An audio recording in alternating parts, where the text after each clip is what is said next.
I've loosely put this into 3 sections. So next section is, next slide please, land. Looks great. Oh, wow. He loves a This guy scale loves a scale model. He model. loves a little model.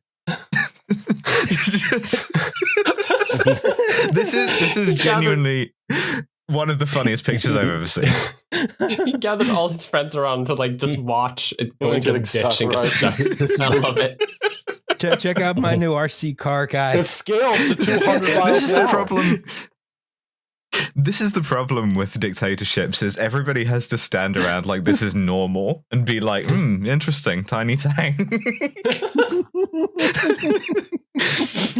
So this is something called the Mouse, the Panzer VIII Mouse. This was the heaviest tank that was ever actually built. We can see the real scale one. Even when it's that small, it's the heaviest one they've It's ever made out built. of It's entirely made by glass. solid It's like cobalt. incredibly dense. Yeah. Whole thing's osmium. That's right. Well, you can see how this ended up for them. Next slide, please. This is a one that they actually built, and you can tell it didn't work because it's got Russian chalked all over it. Oops. Sign of success. That's right.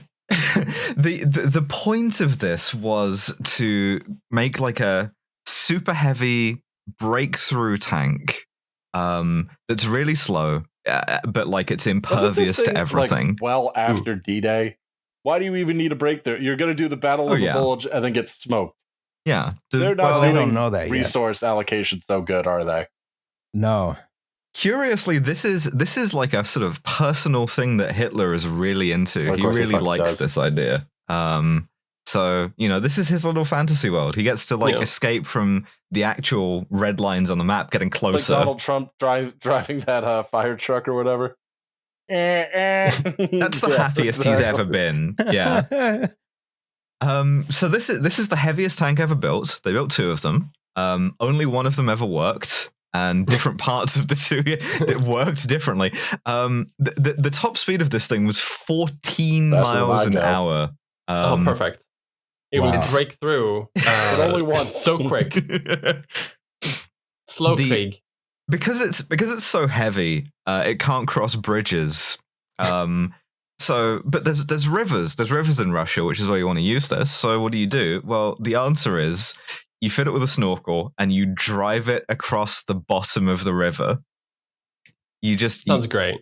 You take 2 of these, and one of them has the electrical power just on a lead going to the other one. The other one just drives across the bottom like a crab would do. Now, I'm seeing an issue with this, which is they only built one of them, right? Yeah. Well, they built 2, but only one of them worked. Oh. Yes. Yeah, they had to drag the other one along with it. I mean, this is basically what happened. Is they deployed both of these to defend the general staff at Zossen right at the end of the war. Did not work. As far as I know, never fired a shot in anger. The Soviets just rolled in and were like, "Hey, what are these?" And then the Soviet sort of technical inspector, the guy who's meant to go and strip all of the copper wiring out of the Reich and send it back to the Urals, that guy's like, okay, well, we've got 2 of them. The turret works on one, and the chassis works on the other. What we're going to do is we're going to rip the turret off of one and transfer it, and then we'll have one working one that we can test. We'll call it Hankenstein. Yes. Fuck, that's really good. They have to use 6 half tracks in harness like horses to move the turret off of one of these. The Nazis reinvented the horse and cart with a big gun on top. I love it. Yeah. Like a bunch of them moving a big block of stone like they're building the pyramids. It's actually on rollers. Yeah. I'm imagining Hitler sitting up top with reins, trying to get the trucks to move quicker. So the Soviets end up taking this to their tank testing ground in Kubinka, where they test it, as far as I know, to destruction. And this is the largest tank ever built, but it's not the largest tank ever theorized, because Hitler loves to do this shit. He loves to go in the office and be like, hey, have you guys considered that maybe what you need is a really big tank? Next slide, please. Just make the tank bigger. Bigger. The tank more bigger. This is Warhammer 40K? Yes. Yeah. This is also the first example of a phenomenon that I found a lot of when I was researching for this episode, which is every weird esoteric project that the Nazis ever did, you will find lovingly detailed fan art of it. Very, very sort of, lovingly done art of, jets spiraling into action in the air. And then you look up the actual service history of these things, and it's, they built 2 of them and then one of them fell into a ditch, or they never built any of them, or Yeah. Like someone like dismissed it as a stupid idea and like mocked all the engineers who contributed to it. Yes, yeah. This here is, I don't think they even called it a tank. I think they called it a land cruiser. Yeah, Landkreuzer. Landkreuzer P1000 Ratte. This is a 1,000-ton tank with 10-inch thick armor that is absolutely useless to everyone. There is no way you could use it for anything. It's because it's too big. Yeah. Hitler got into steampunk and decided to make a land ship. This rendering appears to show it on a pier of some kind. Wherever it and sticks into the Atlantic, all those wooden pilings supporting that. It's just gonna sink into the river and then just sort of sit there. You try and drive it out and you can't because there's a vertical embankment at the end. And it's just gonna. Congrats on your new stationary anti-air platform. This thing. I heard some people who like try to sort of they theorize like how it potentially could have worked if they ever had the resources to do it, and like even the most like generous designs where they had to like basically redesign the entire turret and remove like half the weight, it would still just sink into like normal dirt. Like it wouldn't be able to drive on anything. Like it wouldn't even be able to move, even if it worked. It has a weight problem, which same, and it also has a width problem, which same. It's too wide to fit into any tunnel ever yet made. Yes, including now. But this is also a problem, and this is where we get the sort of like blurred line between your Wunderwaffe and your regular Waffe. If you look at those Tiger tanks, the little ones, I say little ones, on the flat cars in the front of this.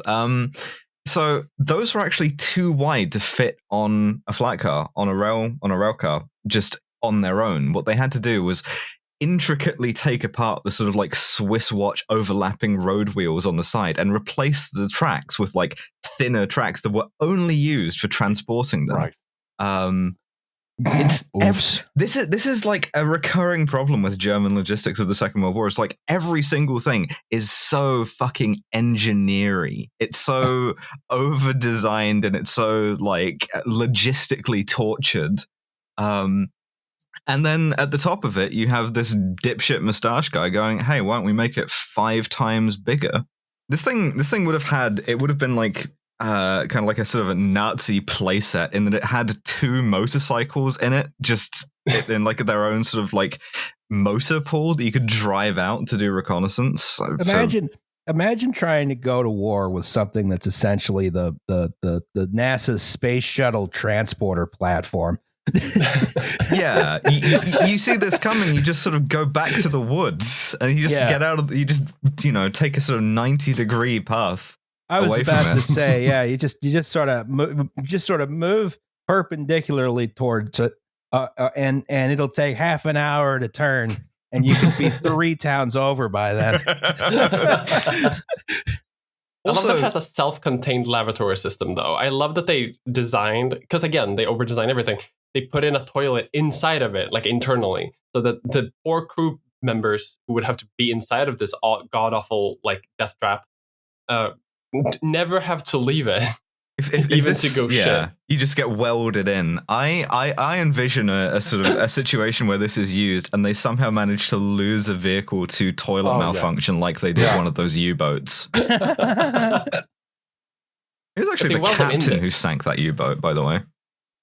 If they weld them in there, this would legitimately just be a Warhammer 40k thing. That's I feel like true. Warhammer 40k was built on the Ratte. Yeah, that's true.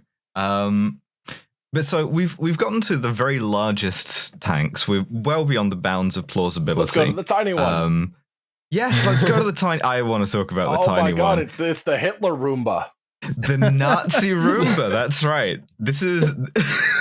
I love this thing. There were higher resolution images of Roomba this with the little postage stamp mustache. yeah. Oh my god. So, there were clearer images of this one, but I couldn't resist the guy riding it around like a horse. I think he's literally on like Omaha Beach too. just the absurdity of the Second World War, that you have the sort of the Omaha Beach sequence from Saving Private Ryan. 2 weeks later, same place, guy riding a fucking drone tank around. Yeah.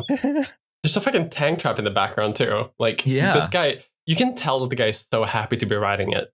Like, he's ecstatic.